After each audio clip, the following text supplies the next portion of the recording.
About the Steelers Titans news, it's crazy. Are you in?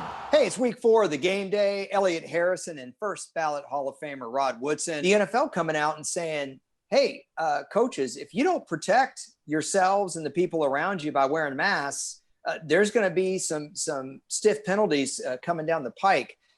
How did you see that announcement? Do you think the NFL is being too harsh, or do you think it's the right message to send? No, I mean, it's definitely the right message to send. Remember, they sent this message out already, right? So they did it Fine. a week ago, yeah. Right? So they did it a week ago. And then this week we had John Gruden after week 2. So we had John Gruden, we had Sean Payton, both get fined $100,000. Both teams got fined $250,000. And then Pete Carroll, Kyle Shanahan, and Vic Fangio, they all got fined $100,000 because they didn't have masks on. So they and the NFL already had a stringent code. They already sent that out to all teams before the season started, right, during their little training camp. So everybody knew what they had to do. And then once the game started, they thought that they were just going to be able to do what they wanted to. And the NFL says, hey, no, wait a minute. We're telling you, we're not going to keep saying it anymore. Would you consider taking away the Titans and Steelers one of their bye weeks? I don't think that's fair either, Rod. That's why I think the only fair thing to do here would be to push the wild card 1 week out, the first round of the playoffs, 1 week out, and play just one weekend game, Titans Steelers, right after the season. I think that's the only way you could do it. Yeah, that'd be tough, and you got to, I don't know how they would work with the NFLPA. I know the NFLPA would be like, no, every team needs a bye week. Yeah, I wanted to just touch on a couple other headlines with you. I got them right here. A couple things that we noticed, coming into this week. The Raiders going to be without both their starting wide receivers potentially. Brian Edwards is definitely out. Ruggs may be out. That was their first round draft pick. They've been starting 2 rookies. That's going to hurt them. Tampa Bay Bucs wideout Chris Godwin. He won't be playing. At least it looks like it. But my starting receiver, Mike Evans, on my fantasy squad. Oh, gosh. Back to your fantasy team. More than 2 targets and 1 catch for 1 yard or 2 yards, whatever he had this past week. I hope he gets 1 target. I got blew out. I'm mad right now. I hope he gets 1 target this week, just so I don't have to hear you complain about your fantasy team. Hey, I got to call Tom Brady. I got to call Tom and say, Tom, I need you to give him 15 targets. Give me about 30 points for him, and then we're good. I wish somebody could see like 29-year-old Rod arguing with Carl Pickens after a game, and someone could tap you on the shoulder and say, hey, like a couple decades from now, you're going to be complaining about your fantasy lineup. That's what you're going to be red hot about. If you'd have told me that 5 years ago, I'd have been like, get out of here, man. I ain't playing no fantasy. And I started playing fantasy last year. Right. Well, speaking of fantasy, these injuries are big. Godwin's a great player. The Bucs offense looks stacked, but without him, it's going to be a little bit different. They're going to be playing the Chargers this week. Want to get to that game. We're going to go through all the big games and kind of the gambling implications in a second. But I wanted to hit on one more thing before we do that. The Eagles right now, Rod, are 0-2-1, 0 wins, 2 losses, a tie. People are talking about Carson Wentz maybe getting benched. How do you see that situation? And do you think it's too early to bail on what was the 2nd overall pick in the league and a guy that might have won the MVP a couple years ago if he didn't get hurt? I'm looking at, if you really look at their stats, we're going to blame the offense. We're going to blame Wentz. That defense, man, has not played really good football. No. They have Fletcher Cox. They got Brandon Graham. They got Hargrave from the Steelers. You bring over a big play Slay. Yeah. And they're not playing good football at all. No. And we blame everything on Carson Wentz. Now, he needs to play better. Some of those throws that he has late, holding on to the ball, I don't know if that's unsurety. I'm not really sure, because I look at his receiving core and go, man, who are the receivers anymore for the Philadelphia Eagles? I know we got Braxton Jackson still there. You got Ertz still there. They don't have a great running game, so all the pressure does go to Carson. And I think it's a little unfair to say it's all on him, even though he is expected to play better. And I'm sure that he's looking in the mirror saying, you need to play better. But that defense needs to step up, man, because they are not playing good football at all for the Philadelphia Eagles. And the way they're playing, I don't know if they'll win a game on the defensive side of it. No, it's a good point. I've got their numbers up right here. And look, they're giving up 29 points per game. Now, that's not a normal 29 points per game because the NFL this year, I don't know if you've noticed, but defenses are struggling big time. That's only 23rd in the NFL. What's that? Except the Colts. Yeah. But when you look at their offensive numbers, to go to your point, they are 32nd in the league. That means last in giveaways. They don't have a good enough running game, and they don't have a good enough defense to mitigate giving the ball away all the time. So you're right. It's not just, now some of those giveaways are Carson Wentz's giveaways, but you can reduce that number by being able to lean on the run and have confidence in your defense, not have to take as many chances down the field. I mean, they were playing catch up against the Rams a couple weeks ago, but right now, Philadelphia, they're going to be at San Francisco, then they're at Pittsburgh, then they have Baltimore at home. That's not an easy 3 games. We could be looking at who they got again? Say it again. They're at San Francisco. We're going to talk about that game here in a minute. That's a loss. At Pittsburgh. Loss. Okay. Baltimore at home in Philly. Oh, yeah, loss. So you're calling 0-6 right now. 0-6-1. They Here's the good news. Here's the 0-6. You're right. They'd be 0-5-1. I'm sorry, 0-5-1. Here's the good news. If they could get at least one win out of there, let's just pretend, and they go 1-4-1, then they have the Giants at home. They have the Cowboys at home, a bye week, at the Giants, and at Cleveland. They could win all 4 of those games. They could do it. Who are they going to beat? Out of the 3 you just said prior to that, they could beat the Giants. Okay. Okay. No. Before that, they're not going to beat any of those teams playing the way they're playing. I think they could beat the 49ers. If there's one of these 3 teams they could beat, because the 49ers injuries. They are. I would say this about the 49ers. I give Kyle Shanahan so much props. You bet. They've had 12 to 15 people on or that's been injured. You lost Nick Bosa. You lost your pass rushers. You bring in a couple guys, and they haven't lost a beat. I mean, they're playing really good football and defense. Their offense is still slinging that ball down the field, and they're making big plays. They're just marching. He's put a good product on the field. I give him so much credit this year because most teams, when you see all those injuries that just piled up in the first couple weeks, they kind of shut it down. And I know it's next man up mentality, but Kyle Shanahan, man, he deserves a lot of credit this early part of the season for getting guys that you've never even heard of playing really good football. He's already been asked about Nick Mullins in regards to Jimmy G. You're going to adjust my little camera here for a second, but I want to dive in that game. But let me pull this up. I've got a few games that I want to talk over with you. Colts at Bears. Chicago's 3-0. The Colts are 2-1. You know, people were dumping on the Colts early in the year because they had that game. I don't think they punted week 1. They racked up all these yards and they lost, but they've rebounded. They beat the Vikings and then they won again last week. How do you see this game and what's the matchup you're watching? Well, the matchup I'm looking for is Anthony Costello versus Khalil Mack. And I know Khalil Mack is not leading the team in sacks, but if you want Phillip Rivers to stay upright, then you got to keep Khalil Mack off of you. Akeem Hicks, they got playmakers across the board, and they can get after it. The one thing that you look at, for them, Nick Foles has played extremely well, but Phillip Rivers is one of those guys that just kind of just plugs along. He'll make a couple bad throws and a couple error throws and throw some interceptions, but he's a good leader. He's a feisty guy, and he's brought some fight to this offense. And I like him, but I think that matchup is going to be critical. You got to keep Phillip clean. And if you can keep him clean, this defense is a good defense now. It's not a lot of big names on it. Talking about the Indianapolis Colts defense. There's not a lot of big names, but they're the number 1 scoring defense, only giving up 15 points in the first 3 weeks. Number 1 passing defense, only giving up 132 yards. They're the number one total defense in the National Football League in the first 3 weeks. Isn't that crazy?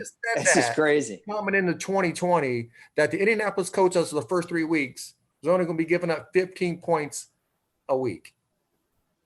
Yeah, I'm looking at some of their numbers right now. Kenny Moore's been playing really good, defensive back, and they've kind of got a sack by committee approach, which is working for them. They've got 9 sacks through 3 games. That's good. That's 48 sacks in a season. You'll take that.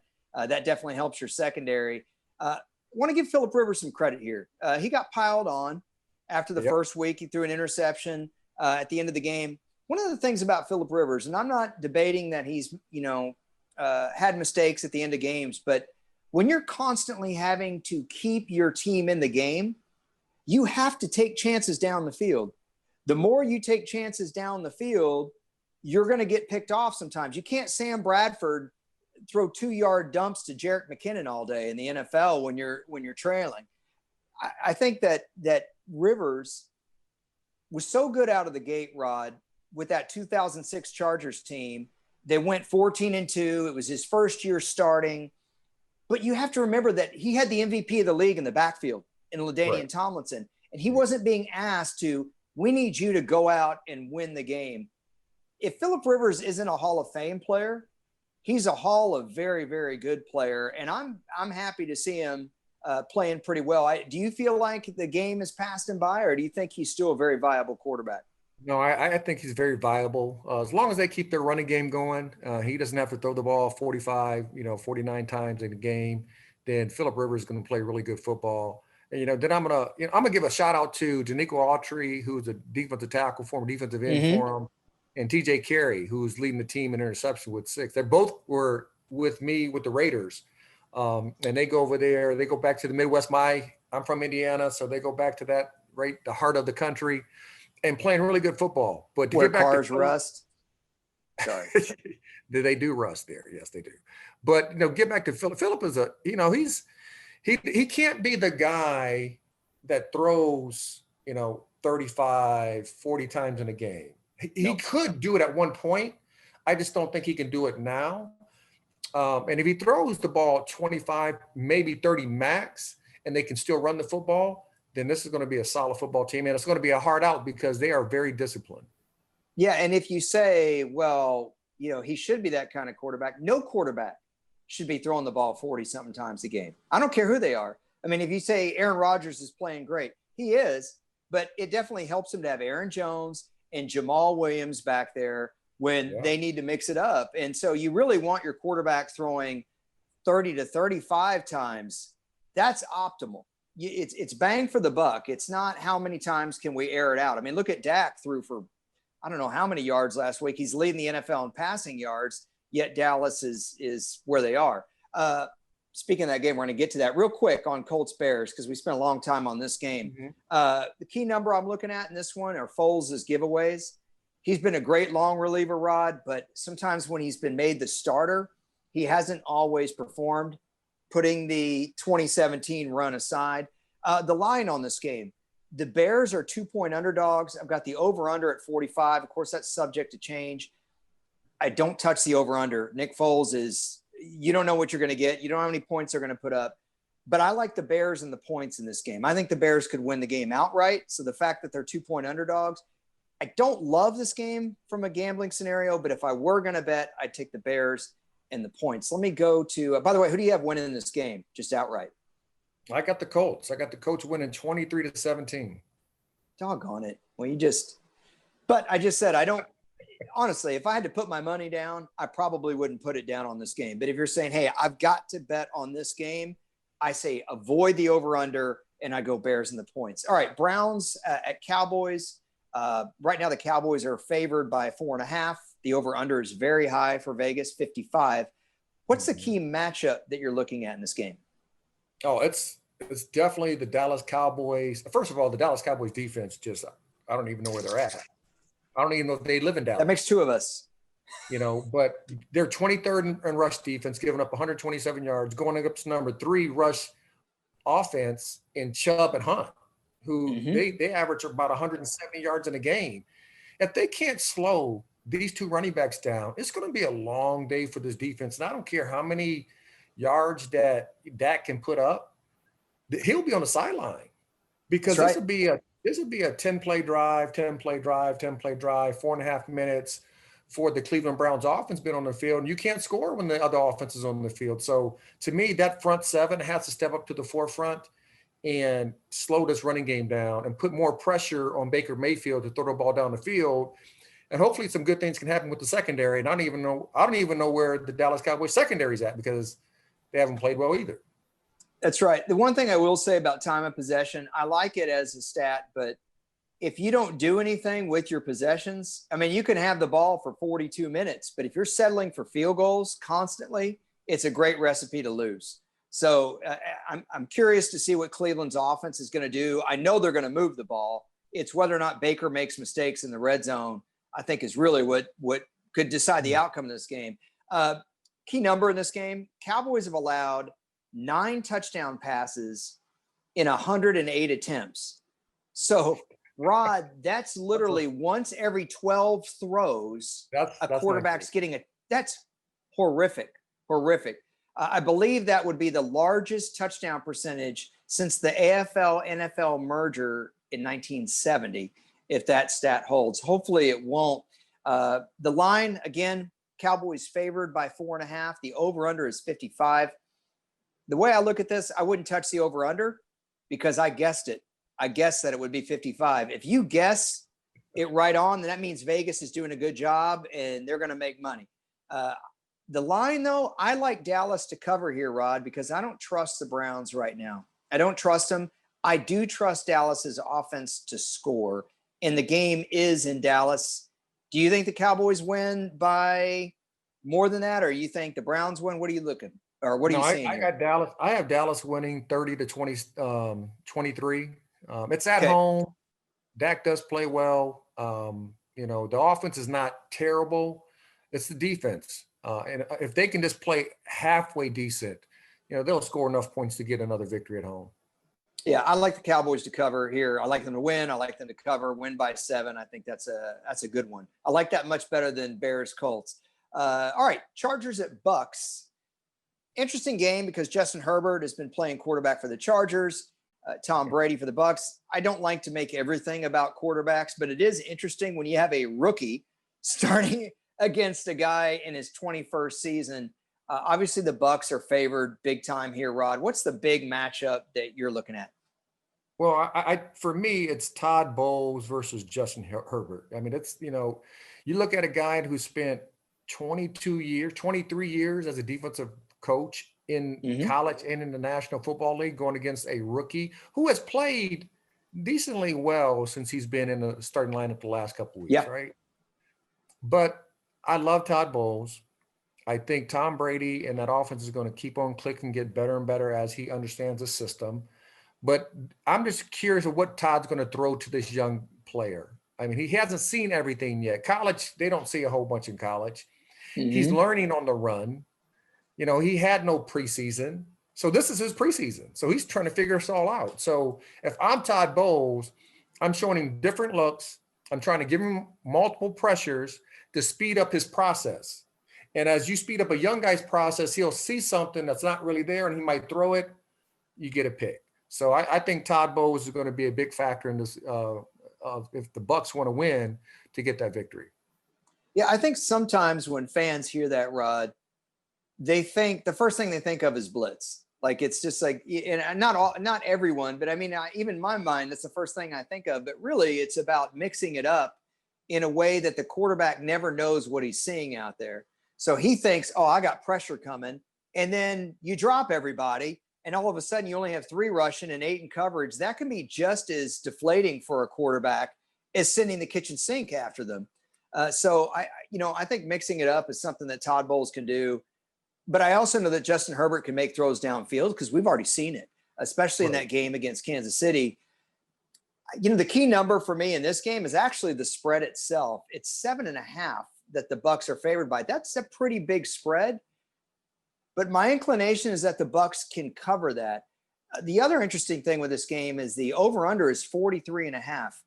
That's not very many points. I mean, if the Bucs score 30, that means the Chargers only need to score 14. So Right. I actually like both angles of this game. I like the Bucs to cover the large spread, and I like the over. How do you see this game playing out? Yeah, I mean, I got the Bucs winning 30-17. The only thing is the Chargers don't score a lot of points. They only score about 17 points a game. But I think they'll definitely go over the over. But I think the Bucs get an easy win. I think Tom Brady will be somewhere in the fourth quarter. He'll be sitting on the sideline with a hat on. You know, again, the tricky thing with these spreads, though, is when you do 7.5, Rod, you could be in control of the game. It's, 30-16. And then, the defense will just go back and play coverage and let you complete passes in front of them. And they get that garbage time touchdown. I call it the Carson Palmer Raiders Memorial garbage time touchdown drive, because he always did that. And all of a sudden you only win 30-23 and you lost money because the spread is 7.5. So I'm always a little bit leery of a spread that high, but I think in this case it'll be fine. You're right. The Chargers aren't scoring a lot of points. Next game I have on my list here is Patriots Chiefs. This one's at Kansas City. The Chiefs are favored by a touchdown. The over-under is quite large in this game. It's 54. Before we get to that, what do you think is the main matchups that's going to decide the outcome of this one? Oh, it's KC's rush defense versus Cam and Sony and Buckhead. Yeah. Or Burkhead. Burkhead. Well, Burkhead. Yeah, Buckhead's in Atlanta. Bucks the defense. I even forgot Burkhead was even on the team. Yeah. I haven't seen him in a while. And then he had a great game. He had a great game last week. But really, that rush defense has to step up to the forefront to slow teams down. And if they can't slow Cam down, we saw that against the Raiders. If you can't slow that running game down, because they're going to run between the tackles, and then Cam will keep some of those and take it outside. Yes. And if you can't slow that down, it bodes well for New England. And now I don't think they can outscore KC. That's my only issue. KC can put points on the board, but if KC's defense can't slow that running game down, Patrick Mahomes is going to be sitting on the sideline. And, and as you said, time of possession is not a lot, but I've never seen an offense score from the sideline. So that's right. I want to see the KC team, that defense that played well at the back end of last year. They should be playing like that right now, because it's the same defense. They understand the philosophy of Spags, and they're all healthy. No, I agree. I'm looking off to my left here because I'm looking at a few stats, and I wanted to confirm something. I thought I was pretty sure that New England coming into this week was the number one rush offense in the league. They are. They're third in rushing attempts, first in yards, first in touchdowns, rushing touchdowns. They're fifth in yards per carry. They're getting it done. All I meant with the idea about time of possession not meaning that much is it's just when teams hold the ball and then they don't do anything with it. They're settling for field goals. Absolutely. New England has to get touchdowns. They have to make the most out of their red zone possessions. That to me is a really key thing to watch in this game. Just on the gambling front, though, again, this is a pretty big line, Rod. The Chiefs are favored by a touchdown. The over-under is a pretty big number. It's 54. To me, the key number in this game, though, is Patriots takeaways. You look at Bill Belichick's defenses over the years, Rod, and it's not like they're great when it comes to yards allowed. They're always middle of the pack. But when you look at points allowed and takeaways, they're always near the top. Belichick has had a lot of success against Andy Reid. If the Patriots get takeaways and they can run the ball, they can win this game outright. So this 7-point spread that they're underdogs makes me a little bit leery. What about you? Yeah, I just look at, and I have so much respect for Bill Belichick and what he can do. And, going back to, remember I said that, Bill Belichick versus Waller for the Las Vegas Raiders, the tight end. Yeah. What happened? I think he had like one catch.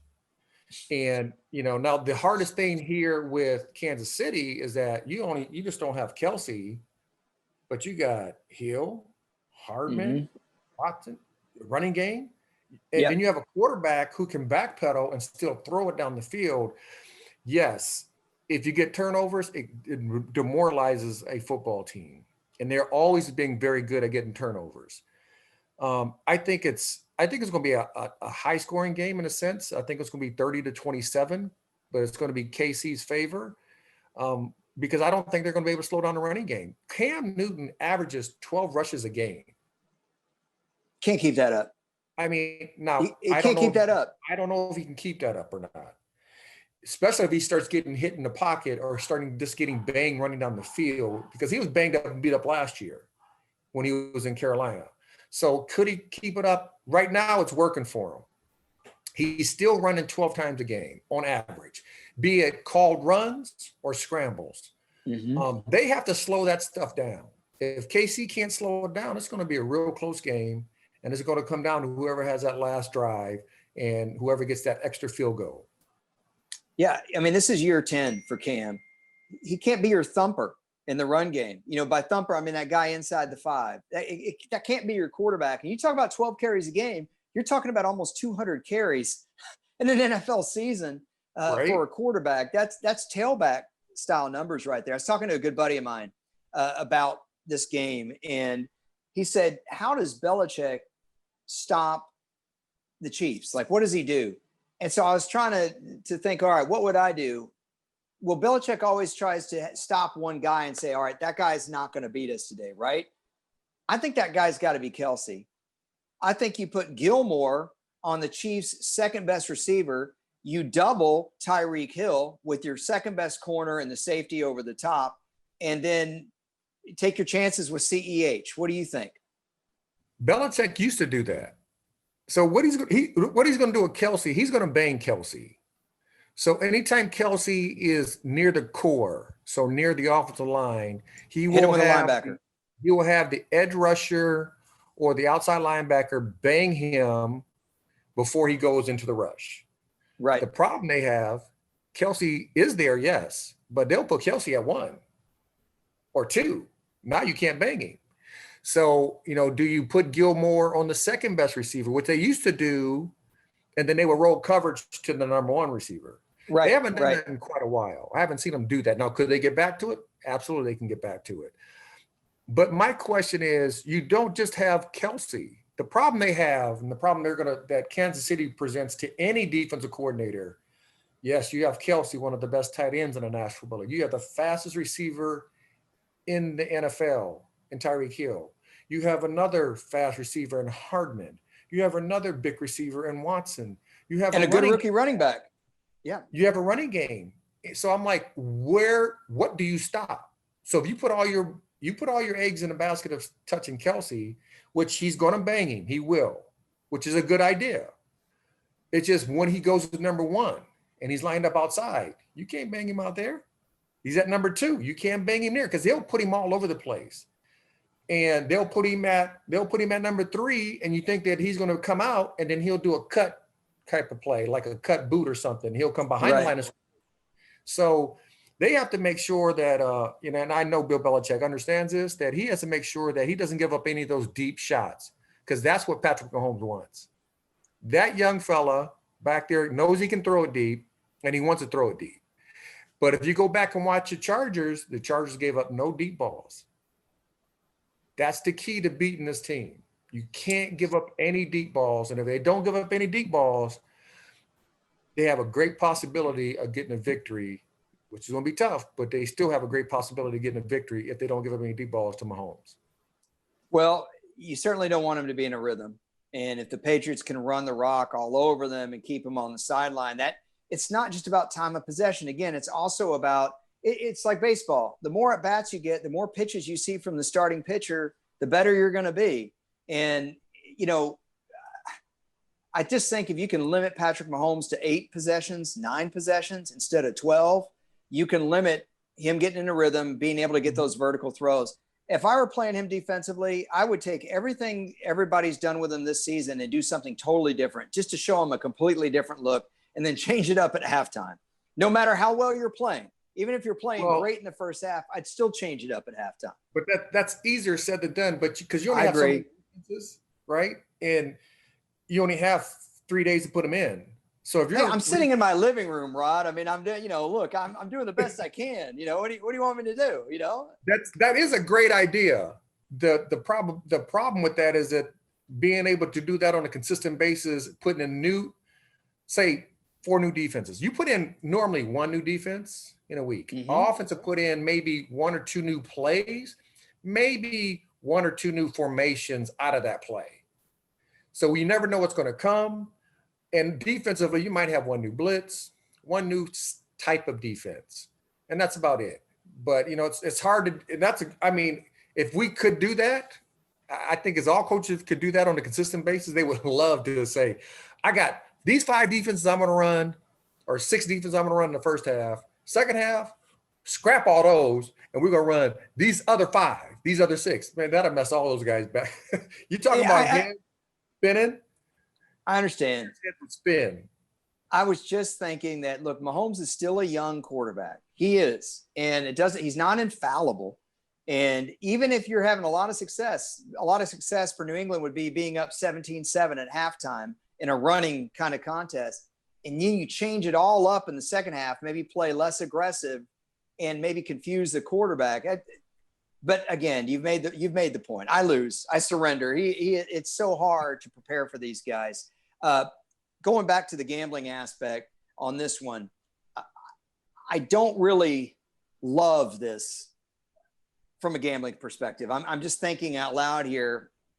I kind of am leaning that the Chiefs win and they can cover, but I would not bet. I would avoid that altogether. And then I think 54 points is right at about where this game's going to be, 30-24. I'm leaning take the under because of what you're saying, Rod. New England runs the ball, limit the possessions, less scoring. But I don't know that I'd want to bet on this game altogether. How do you see this turning out, score, and who wins? I mean, I got 30-27 KC. The only reason I'm doing KC because they're at home. So, they got to – New England has to travel back across the country. Yeah. Again, and, it's going to be a close game because New England is better. They're playing better than what I thought they were going to play. Cam is playing better than I thought he was going to play. But the one thing I do respect about what Bill Belichick has done and Josh Daniels has done is that they know what Cam is, and they use that to their advantage. He can throw the ball down the field. He's not a great underneath route thrower, but down the field thrower, he can throw the ball down the field. We saw some deep balls already this year, especially to Edelman. And he can run the football. We know he can unschedule runs when they're getting pressure on him in the pocket, and then called runs. And I think it's going to be a close game. I'm a Bill Belichick fan. I think they're always going to have a good product on the field. Him and Andy Reid always have, hard fought games. It's going to be a close one, but I think Casey will pull it out. Bills at Raiders. Interesting game for both teams. The Raiders came back down to earth, I guess you could say, last weekend. And the Bills won in a kind of a crazy contest against the Rams in those really ugly uniforms. So this is an interesting road game for the Bills because their first 2 weeks, they didn't play a strong opponent. This is all the way across the country in Las Vegas. I could see them stumbling, but I don't think they will. What would be the matchup that would determine who's going to win this game? Who's covering Diggs? That's simple, question. Huh? It's that simple. Who's covering him? I don't know who's going to cover him. Is it going to be Mullins? I mean, Arnett, I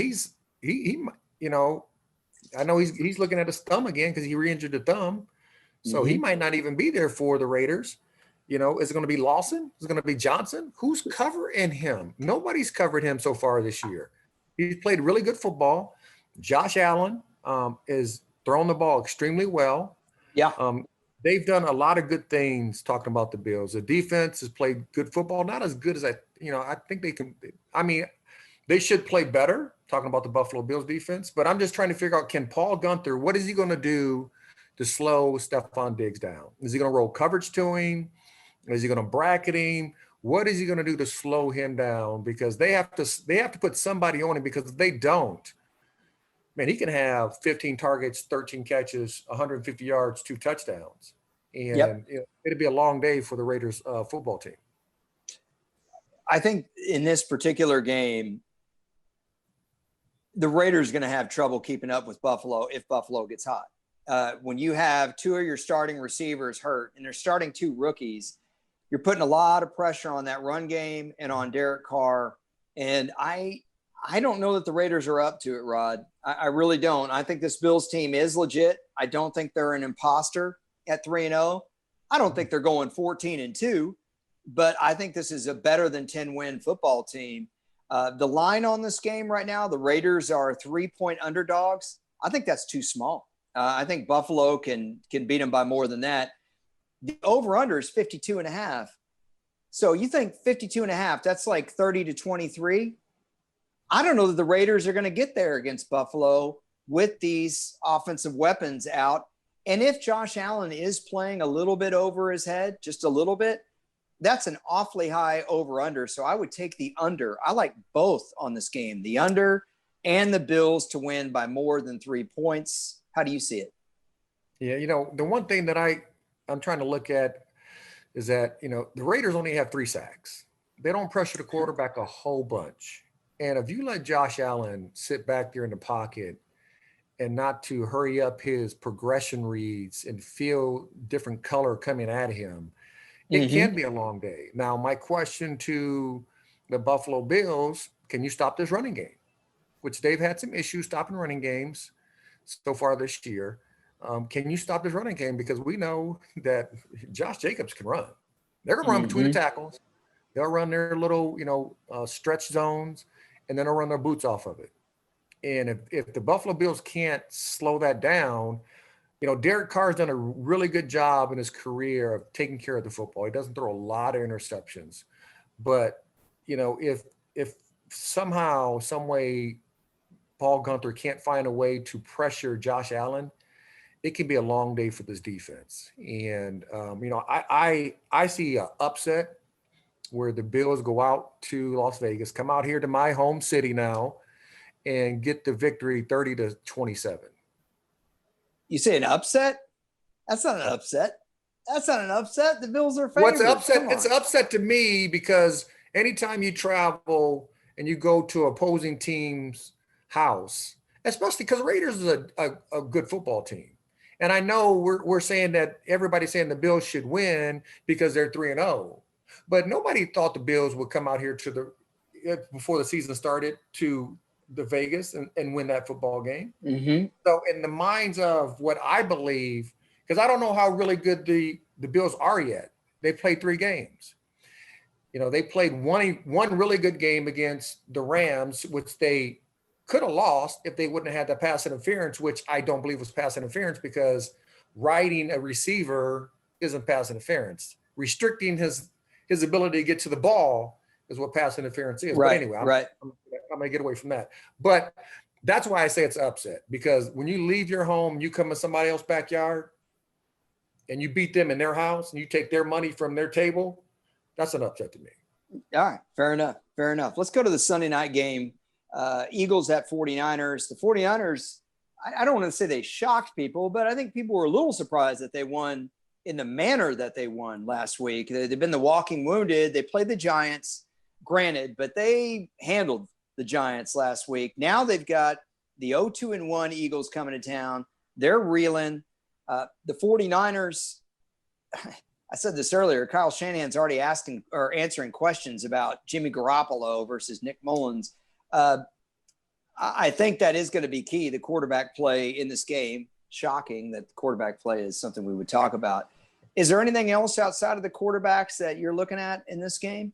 Man, I look at the Eagles and I'm stumped. Like, how are they 0-2-1? And then how are the 49ers 2-1 and they have all this rash of injuries? Just across the board, offense, defense, they're right now, they have 11 guys on their injury report. Yeah. That's not even talking about Bosa and everybody else who's gotten hurt before that. Yeah. 11 guys today on the injury report. So it's like, one thing I would give Kyle Shanahan has done a tremendous job of putting a good product on the field this year, no matter who is playing. Mm-hmm. And my question is, I don't know what the Eagles are. I really don't. I thought they were going to be a lot better than this. I thought, for me, I had the Eagles winning the East. Now I'm watching them play and I'm going, I don't The even know East who is terrible. I haven't seen them. I mean, the first week when Carson Wentz threw that pick in the second half to the outside receiver and he threw it late and inside to the DB, I was like, where is he throwing that ball? And that's how they've played all year long so far. So somehow, Peterson, he needs to get this team the head turned. I don't know if they need to all talk to a psychologist and lay them on a table and put them on a couch or whatever it is, and they just need to tell out their woes and what's bothering them so they can get back to playing really good football because they have talent. They got players across the board on offense and defense. They just haven't played like that so far this year. I think that I would, again, this is me sitting in my living room telling you what I would do as a coach, but I'd pull Carson Wentz aside and I'd go over the last couple of years worth of plays and ask him, what are your plays that you are comfortable with? Forget the strategy against the 49ers, right? Like what kind of defense they play and everything. Forget all that. I don't care what they're doing. What plays is my young quarterback who's struggling with his confidence, what plays is he comfortable with? And regardless of whether those would be the best plays against this defense or not, those are the plays I want to go with. Because usually you do your game plan, right, Rod, based on who you're playing. I'm saying throw that out the window. I want to know what my quarterback feels like he's best at and let him go out and prove it. Because otherwise, you're in jeopardy of him losing more confidence. And now you've got to play, somebody else. And you invested a second overall pick in this guy. And again, this guy almost won the MVP a couple years ago. So to me, that's what I would do. I got to tell you, he's smart. average. That's what you're gonna do. Did you say that I had smart football strategy? I think that's the nicest thing you've ever said to me. No, it's a smart thing. I mean, all coaches should do what their players do well. And as a quarterback, all the plays you're comfortable with, you think you do them well. You think whatever, is asked of you in that play, that benefits your abilities. And so that is a smart thing to do. You always want your players to be put in a position of what they can do well and not what they cannot do. If they're uncomfortable with it, and Dick LeBeau used to do this all the time. If we're uncomfortable with the blitz and we question okay, why are we doing this? Tell me exactly, what do you want again? And we asked that question a couple times, he'd be like, oh. I mean, that's good coaching though. So You have to listen to your players. So if, I would think that Doug would do that to Carson because Doug's been there. He's been a quarterback. He knows what it feels like. So he should do that. And hopefully you see a different Eagles team in the next couple of weeks. The one last little point on that too. If you're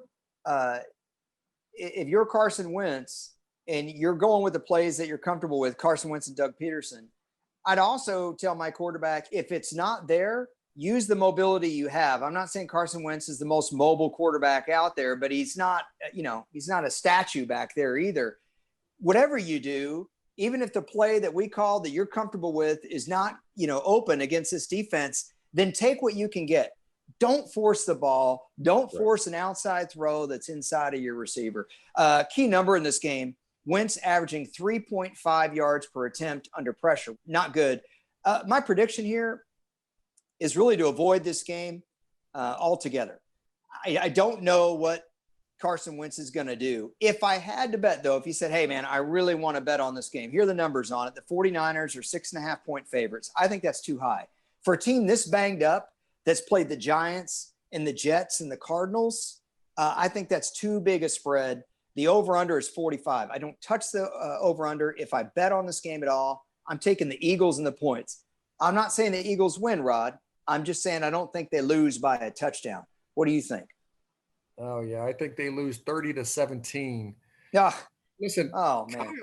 Kyle's put a good product on the field, and all the injuries aside, he still calls his plays, and he's aggressive. He's an aggressive play caller, and the defense. You look at the defensive numbers across the board. They have played solid football across the board. They're going to keep getting better and better and better because as these young guys who are playing get more confidence and start understanding the system even better, that's going to really help this football team down the back end. Because when everybody else gets healthy and the starters start coming back in, the guys who got to play, if they're ever called upon again, they're going to be ready because they understand it. So this really is going to help the 53-man roster because you're only good as your weakest link. And if your worst player, your 53rd player has played in 3 or 4 games and made some big plays already this year, be it even earlier in the year, he has confidence. So when he steps on the field and as even a coach, you're going to have confidence in him. I think the 49ers are going to have an easy win this week because Philly just has not played good football yet. I agree. Well, I agree with the points you're making. I don't agree with your pick, though. I don't think the 49ers are going to blow them out, but I could be wrong. I don't think I'm wrong, but I could be wrong. Last game I want to get to, Monday night, Atlanta's playing at Green Bay. I mean, for the Falcons, I don't want to say it's desperation time, but they're 0-3. People are talking about Dan Quinn. If there's one thing I can't stand, Rod, it's speculating about what coach is going to get fired. I mean, what other business do we do that where we sit here and speculate nonstop about who's going to get fired? Not to mention it's week, 4. It's the way they lost. That's what it is. It's just the way they lost. When you're up 26-10 and you lose, and you're up 29-10 and you lose. I know. 2 weeks in a row. That's tough sledding. And the only problem I have with it, and didn't mean to cut you off again. No, it's all right. The only problem I have with it is that he's a defensive coach. I know. It makes it worse. It does. It often starts out pretty good, right? They start out hot. The defense starts out pretty good for the first quarter, 2 quarters. And then somewhere at halftime, they all take a stupid pills. And they just play the opposite of the way they played in the first half. Yeah. Like, what is going on? And then he, as being a defensive coordinator or being a head coach that was a defensive coordinator, baffles me more than anything that you have allowed this 2 weeks in a row and you haven't had. Now, I'm not blaming the defense coordinator for the Atlanta Falcons. I am not blaming Raheem Morris. All right. But I am saying to Dan, it's your team, bro. You're not going to go down without a fight. And if my guys aren't going to play well, then I'm going to take it over because that's my expertise. I'm going to say, I don't like the way you guys are playing it. I don't like the way you're calling these games, especially in the second half. I'll let you call the first half. I'll call the second half. Yeah. How about that? He has to do something to right this ship because right now, the way they've played in the second half just makes 0 sense to me. There's been a push over the last, I'd say 20 years in the NFL where a lot of teams don't like to have their head coach also be the coordinator because then the idea is that, well, that takes away from managing the game clock, managing game situations. Tom Landry used to run the offense, the defense, and the game situation. You can do it.